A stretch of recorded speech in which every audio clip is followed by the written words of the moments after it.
back to another video. In this video, I'm going to be kind of sharing with you guys and talking through spiritual lessons or life lessons that I wish I knew sooner, or life lessons that I have gone through and I have learned that have really stuck with me throughout my journey here so far. So yeah, I plan on doing this video just sitting down talking to you guys kind of like almost in a podcast format, but yeah, I'm really excited to kind of share my key life takeaways so far with you guys, so let's hop right into it. I think I've spent a lot of my life so far healing and being in my self-awareness and knowing myself and moving fully through what I need to heal and my wounds and, you know, voids that we all have within ourselves that can only be filled with ourselves. So with that has come a lot of wisdom that I think I will take with me for the rest of my life. But I've really, no matter where I'm at emotionally and spiritually in my life, I am always learning and working on myself and doing things to better myself and to make my days better and more fun and happier. So I'm going to share some of those things with you guys today that hopefully you get to take with you as well. Take what resonates. Not everything I'm going to say will resonate with you and your beliefs and your values. But let's hop right into it. My first point I'm gonna bring up is don't personalize so much how people perceive you or what people think about you. I feel like we spend so much of our time and energy focused on what people think of us, how people are perceiving us, you know, if we're walking weird, if we're, you know, not doing the right thing, if we're even like breathing funny, which used to be something that I would worry about. But we spend so much of our energy consumed in how others perceive us that, you know, we forget to love ourselves and we forget to, you know, really see ourselves for how like cool we are and how, you know, interesting and beautiful and amazing we are individually. I love the quote that I saw on TikTok years ago, and it's something that I absolutely live by, and it's, your perception of me is a reflection of you and my reaction to you is an awareness of me. I love that because it just kind of implies that everything you experience will always come back to you. Like a negative experience from someone else or a positive experience, it's always going to come back down to, you know, how you feel and what you're putting out there. You know, your perception of me is a reflection of you. That's pretty straightforward. Like, the people we manifest into our lives are a reflection of what we put out there energetically and emotionally. And my reaction to you is an awareness of me. So how we react to certain things is a deep awareness of where we're at, you know? I love that quote because it takes the personalization out of, let's say, a negative experience or something. Someone calls you a name, it's like, okay, like, your perception of me is a reflection of you, so figure it out. I think another concept that really helped me with just being myself and not worrying constantly about being judged by others was like literally just the belief that we are all coexisting with each other on this floating rock in the middle of nothing that no one can really explain with certainty. So no one's thinking about it, you know, if you like trip and fall or whatever in public, which happens, no one's thinking about it. No one's like thinking, wow, that person was stupid because they fell down. You are only thinking about it, and the more you keep the past alive, the past only exists the more you keep it alive in your head, the more you're reliving it and you're judging yourself. Like, you're still, you know, making it exist for yourself inside of your head when it doesn't even exist in the now anymore. You get what I'm saying? The past it's not even real anymore. Anyway, that's a whole different video. A few things that helped me along this journey was falling in love with how I perceive myself. You know, falling in love with myself and kind of rewiring the perception I have of myself. Because there was a point in my life where I wasn't confident and I didn't feel beautiful and I didn't feel sexy or loved or whatever. But the lack that we feel within ourselves is a symbol of literally what we're lacking and what we're not giving to ourselves. And it did take me a long time, but you know, I was able to rewire how I perceive myself, and now I perceive myself in a very high way. But it's, you know, what do you see when you look in the mirror? Like, and be aware of your negative thoughts, because those negative thoughts are indicators of what you need to work on. I think something that I did to really help me kind of understand and love who I was a big part of my journaling practice, where I would write lists, and I would get into the habit of writing lists of all like the good in me, all the amazingness, what I love about myself physically, mentally, spiritually. Even if you can only think of 3 things, that's still 3 things, and you'll notice that one day your list will just get bigger and bigger and bigger, and there'll be nothing that you don't like about yourself. But when we take the personalization out of being judged, and when we stop worrying about how others perceive us, we actually you know, increase our quality of life because we're not so consumed with everyone else. You know, we don't come to Earth to experience how to be understood by others. We come to Earth to be able to understand ourselves and to learn how to understand ourselves. Pretty fucking cool.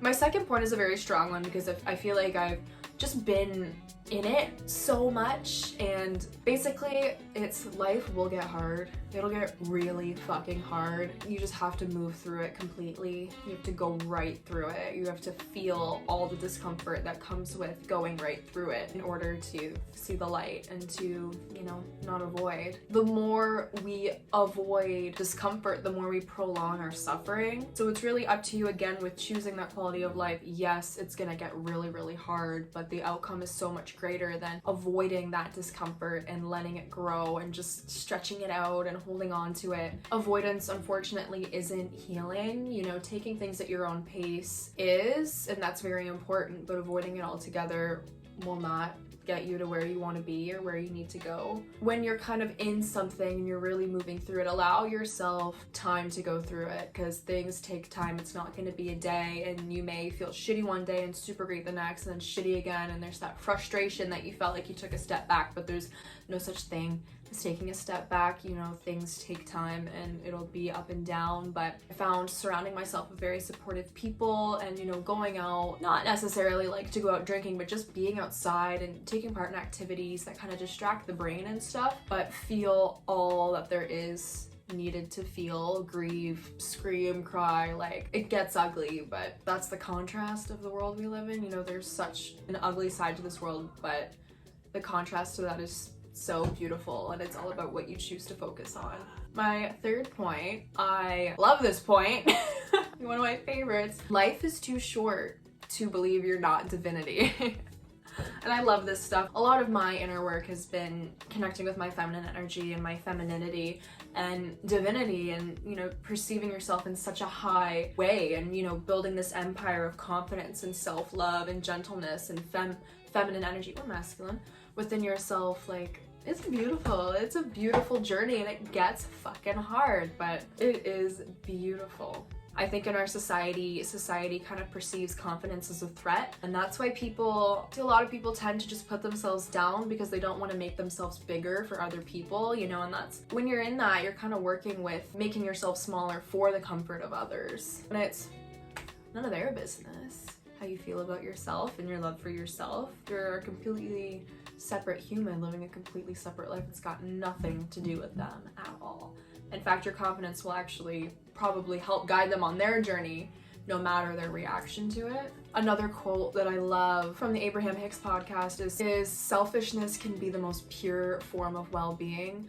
You know, making decisions for yourself, even if it may hurt someone else, and it may, you know, it may offend someone if you're putting up a boundary, if you're saying no, if something doesn't resonate and you have to walk away. Like, there is always that on the receiving end, but you have to protect your energy and you have to protect yourself, you know. And there's also another, like, you know, societal belief that confidence is also playing into the ego. But when you work on yourself and you build confidence from within yourself, you don't need to tear other people down in order to build yourself up, right? Overconfidence or cockiness, it's confidence that people project at other people's expense. You know, you can be confident and still support people and, you know, support yourself. And when it comes from within you, it's not at anyone's expense. Oh my god, the sun came back out. Think of it as like an ego versus soul thing. Your soul isn't gonna operate projecting anything at anyone that's at their expense that will be hurtful. You know, the ego is definitely more of a surface level thing where, again, there's no inner work that's being done. It's just a projection of, you know, this facade. I'm definitely the type of girly where I do believe that I'm divinity, and I'm like, I do my best to always be in this divine energy. And really, my life has kind of evolved in a more physical, kind of structured way. What that looks like for me right now is actually just being very rooted down my divinity. Like, it's almost become normal to just kind of always be perceiving myself so highly. It's just kind of like how I live, you know. And that's the part of like leveling up and healing is, you know, once you heal fully and you kind of adapt to a life where you're starting to love yourself more and more, like, it just becomes normal. It's, you know, it's still life. I just really love who I am, my personality, like the body that I'm in, you know, and that love for me is never gonna project at anyone to hurt them, you know. It's just a fact. You know, it's just, I love me. I'm not gonna hurt anyone. I have no reason to. I love supporting people, and I think it's a beautiful exchange of energy when you can be confident and support others and just kind of come together. Yeah, again, it also comes down to quality of life. Like, what are you gonna choose? You can choose to love yourself while you're here experiencing all of this earth stuff, or you can hate yourself, you know? You can make yourself smaller for the comfort of others. It's all your choice, and I would recommend the self-love thing. It's pretty great. Okay, 4th point. This was a big one for me. I used to struggle with my self-worth, and I put myself in a lot of dangerous and emotionally abusive situations because I did not see what I was worth. And looking back, when you learn what your worth is and you look back, it's hard to not kind of judge yourself and to not kind of be upset with the decisions you made, even though you didn't know better at the time. My 4th point being, get out of the habit of expecting others to love you if they can't even love themselves. When we expect others to love us and we have this expectation and these standards set, a lot of that time, when we are kind of in a situation where someone isn't kind of measuring up to what we think we need in terms of love, it's usually an indicator that they're not capable of reciprocating that energy and that love back to us, which is an indicator that there's a void within ourselves where we're longing for love, to be held, to be supported, to be, whatever, vulnerable. And when we're in those types of situations, we really have to start looking within ourselves and being like, okay, I'm not receiving the love that I'm looking for, or that energy that I'm looking for in this situation. How can I start giving it to myself? Because no one is gonna heal you, and no one's gonna love you out of your insecurities. The only person that's gonna be able to do that is you. And when we kind of detach from these ideas that these certain people will be able to love us, we actually will undergo a lot more healing, and we'll go a lot more forward in life when we're detached from people who can't love themselves. Because what's someone supposed to love you if they can't love themselves? It's impossible. It'll never amount to anything. My 5th point, another one of my favorite points, because I tie this into yoga a lot, but part of the practice is actually not practicing. And I thought this was a crazy concept at first, and especially when I first started my yoga practice and my yoga journey maybe 3 or 4 years ago now. And I used to be so hard on myself for not hopping on my mat every day or whatever, and sometimes it would flow up and down, right? I'd be so consistent with it, and then I would a month would go by, or 3 months, or a couple weeks, and I just wouldn't hop on my mat. I wouldn't feel inspired to, I wouldn't want to. Sometimes part of the practice is not practicing. And I found so much bliss and peace as a perfectionist, being able to let go of landing on my mat every day and let go of that perfectionism, because that perfectionism was actually steering me away from my yoga practice. It was actually pulling me in a completely separate direction. So fully letting that go and allowing my body and my mind and my soul to land on my mat when I want, and just be in my practice and be deep in it whenever I want.